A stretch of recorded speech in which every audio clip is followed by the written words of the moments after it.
Hi everyone, welcome back to my channel. Today I'm working with a sketch created by Laura Whittabaker. This is the sketch. Let me pull in my Versamat and we'll get started. I know I'm going to use papers from the In Full Bloom paper pack. This is the base page that I'm going to use, and it's from the workshop kit. The photos that I've picked out, I've already cut down to 2x2 sizes, and I'm going to keep somewhat similar to the sketch, but I have added an additional photo. So I've got 5 photos here that I'm going to work with. I've got a piece of paper that I created in a technique class, and I thought it might be interesting to try to pull that in as part of the panel for my photos. And I'm thinking I might try it like this. The papers I'm going to use today are from the In Full Bloom paper kit. I'm thinking just these 2 patterns might look great for this layout, and some cardstock for photo matting. This is Glacier cardstock, and I'm going to pull in my stitched frames. I'm thinking that this small frame here would work well for matting my photos. So I'm going to cut those off camera here in just a second. I'm also going to pull in the In Full Bloom scrapbooking stamp set, and I'm going to random stamp some of these flowers on this panel just to give it some more visual texture. So I'm going to pull in a second Versamat, which I'd love to have extra Versamat so that I can turn it on the other side and have a cushion for stamping. So you can see I've already masked off this panel for the original technique, so I'm going to go ahead and mask it off again. So I'm using my Post-it note tape to line that up, and I'm going to get that masked off just perfect here. Got to get that lined up just right. And then we'll line up the other side. And I think I'm going to, I debated on whether I wanted to stamp this in black or in gray, but I ended up deciding on using charcoal ink for my stamping. So I'm going to go ahead and grab some ink here, and then we'll get started on stamping. Now, unfortunately, I don't know my flower, so I can't tell you which flower I'm going to use. But I did season up my stamp set and got it nice and ready to use. We're going to random stamp on this panel here. And I'm just going to do a couple, and then we'll speed up the video so that you don't have to watch me stamp this entire panel live. So we'll do a couple here so you can get the idea of the process, and then we'll go ahead and skip to the end of this panel. And I wish I knew what flowers these were, but unfortunately I don't. I'm cleaning my stamp with my stamp chamois, which is so easy. We'll get that ink out of the way and pull off that Post-it note tape. And you can see we have that nice line where we have that masked off. That's a great technique if you've never tried it. So let's get that out of the way and bring back in our sketch there and put that back on and see what we think there. And I think that's going to work just fine. You won't actually see a whole lot of the stamping, but it does give it a little bit more texture. Okay, so I decided to trim that down, and I inked up all my edges. So off camera, I did cut all of my paper that I thought I would use. I think I'm going to lay it out kind of like this, where I'm going to tuck under these extra pieces, and you'll notice they're not quite even. Now, holding true to the sketch, I do want to add a lot of visual texture to my paper.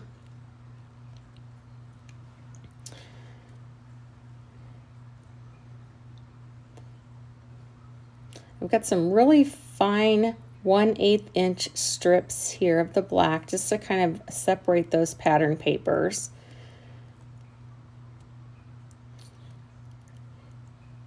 The sketch has some clocks on it, and by using my Evernote app, I was able to find a really old stamp set out of my stash called Key Moments.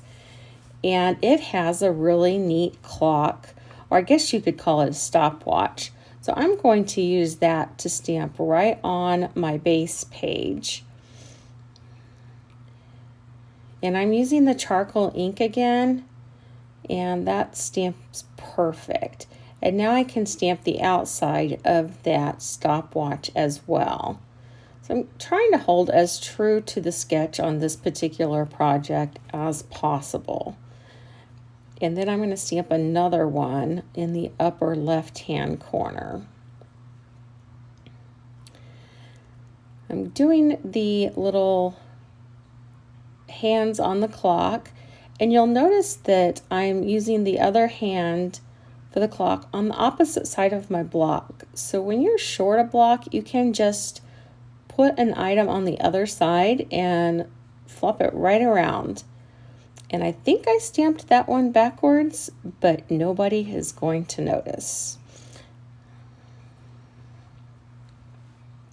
So I'm just lining that up again and make sure it's positioned exactly where I want that to go, and that looks good. So we'll come up here to the left-hand side, get that out of the way, and perfect. And then I'm going to do that outer piece again. Hopefully I don't get my head in the shot. Perfect.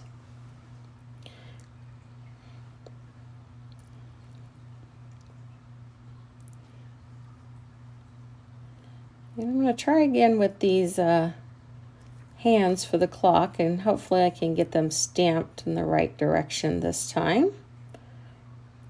You notice I turn over my block again. And as it turns out in the end, you'll notice that the hands on the clocks don't end up showing at all. So I'm totally fine with that. I'm just going to line everything up again. You'll notice that I play around with this paper quite a bit just to make sure everything's in place where I want it to be.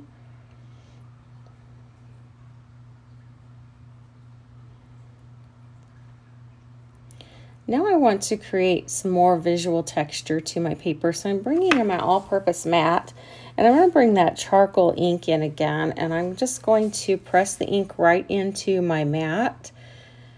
And then I'm going to grab just a plastic bag and some water. So I'm going to spritz into my ink to make it nice and liquid and juicy. And the bag I'm using is just a bag from the 3D foam tape that our products come in, but any type of plastic bag would work just fine. And I'm sticking my hand in it and just spreading that around, mixing it all up. And you can see how the water's made that nice and liquid. And now I'm just going to rub the bag in and just tap that right onto my base page to give it that unique little splotch of texture. And I'm just going to use that plastic to just wipe up the ink right off of my all-purpose mat. And you can see the different looks I'm getting from using my hand inside the bag versus wadding up the plastic bag here. And I think I've about used up all of that ink. So get that out of the way. And I'm going to fiddle around with those papers again. Make sure everything's positioned just right. Now, I decided to pull out my Picture My Life cards. There's a couple pieces from the workshop kit I thought I would use. Particularly, I have a couple tags. Again, keeping true to the sketch, I wanted to pull in a tag up there. And then I thought I would go through the Picture My Life cards and see if there's anything in there I wanted to pull out to use, perhaps as an embellishment or a title. So these are the 3x4s, and I'm just going to flip through these real quick, see if there's anything in there I like. I'm not seeing a whole lot in the 3x4s. I think there's a title in here that I might use right here, Do What You Love. And then there's a couple of 4x6s. I love this camera one. I like this reel, the photo reel. And this one here's got a really cool small camera, so I think I might pull those out and decide what I can use out of those. Get everything else put away. So I'm just going to pull these out and hold them aside and see what I might be able to use to add for embellishments to the layout. Off camera, I also cut some flowers using my stacked flowers thin cuts.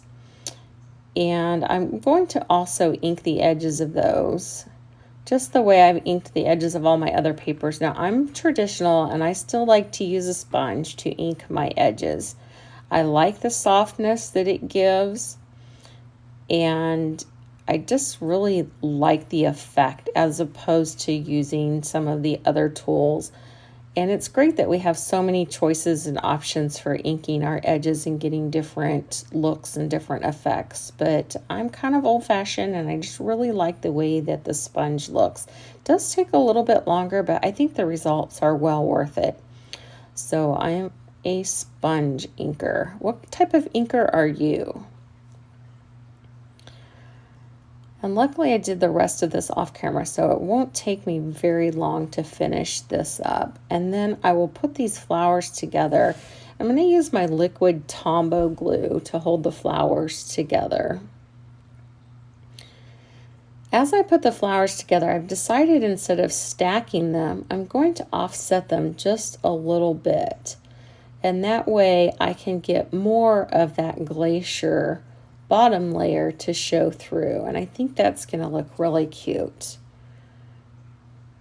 I'm going to hold off on putting the center of the flower on because I'm not sure if I want to pop those up yet or keep them flat. So I'm going to wait and do that later once I decide exactly how I'm going to position those flowers. And to give them some extra dimension, I'm going to roll up the edges of those petals so they're not so flat. And this is going to give them some nice texture. And you see it doesn't take a whole lot. I like to use my paper piercer, and you can see I can just roll it right there on my thumb. A bone folder works just as well. Sometimes you can just use your fingers to fold and put your flowers how you want them. So I'm thinking that this flower, again, true to the sketch, will kind of be tucked in under here. In the end, I end up popping it up so it's not tucked under, but for now I'm going to tuck it under there and see how I like that.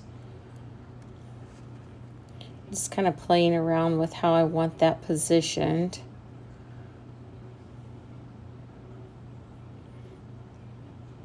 Still not sure about that tag.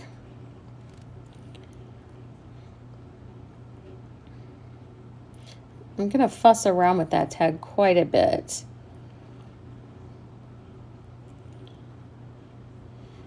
And I decided I need a little bit more texture to my page. So I'm going to grab my go-to, which is my shimmer brush. I'm going to shake that up real good. And I like to use my bone folder or ruler just to use that to tap it on. And you'll notice it's not showing up too much, but it is giving me just a little bit added texture.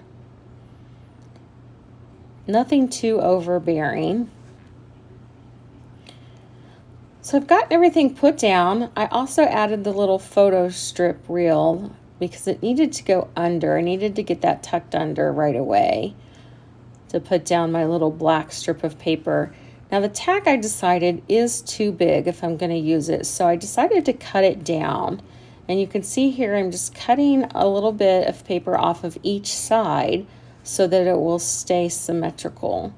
So I think I started with about 1/4 inch off of each side, and then I end up trimming it a little bit more to make it fit the space I have. So I'm going to fussy around with that for a little while and make that fit into my space. And by doing that, then I'm also able to get the extra tag to fit in. So I've got some layering options there as well. So it slides in quite well. And I think I'm gonna trim it down maybe just a little bit more. I think this tag is gonna be the death of me on this layout. While I'm fussing with these tags, I'll tell you that the sketch is part of the 30-day sketch challenge with Christy's Beautiful Life. So this is actually day 1 of the sketch. And these photos are photos that I took in my office the other day because I just started my own LLC. So I was just playing around with taking some different headshots and different angles and things like that. So playing around and having a little bit of fun. So these are some of the photos that I took during that process and just starting to do some marketing for my new business that I'm starting for kind of the day job that I do. So I'm very lucky to have 2 jobs that I love so much and get to work from home and be my own boss.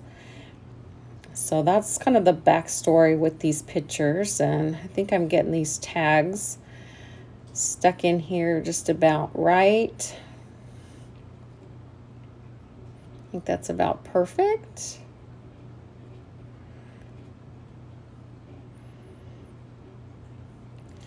And then I'll go ahead and stick them in. Later I'll add some ribbon to the tags as an extra embellishment.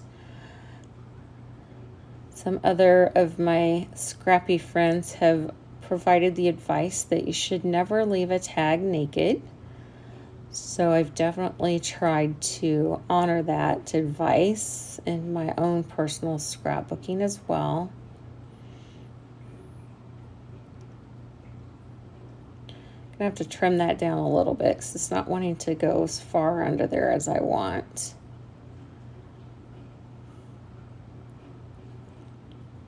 Okay.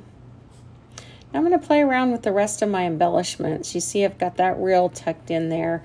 I really wanted to use that title there because it's the highlight reel, which is kind of what these pictures represent. But I'm just not sure I've got the space to use it. So I'm going to go ahead and play around with my other embellishments and then see where we end up. You see I've added the 3 circles off camera as well, and to do that I just used my circle thin cuts and my black Le Pen marker. And I also pulled in that little globe from that same Picture My Life card as the little camera, because I actually do have a globe in my office. And I really liked this title too. Do what you love, because I'm very fortunate to get to do what I love. And I fussy cut around those flowers and then cut around the border. And I'm still looking at that, and I just don't know that either title is going to work for the page. So we'll hold those aside and continue to play around with that. I remembered that I almost forgot to glue down my extra strip of black up there. So let me get that glued down, and I'm using my liquid Tombow, and I like to glue to the page as opposed to trying to glue it down onto the paper the strip of paper and then glue it down. So that just makes it a lot easier to put that down. You can see how easy that went down.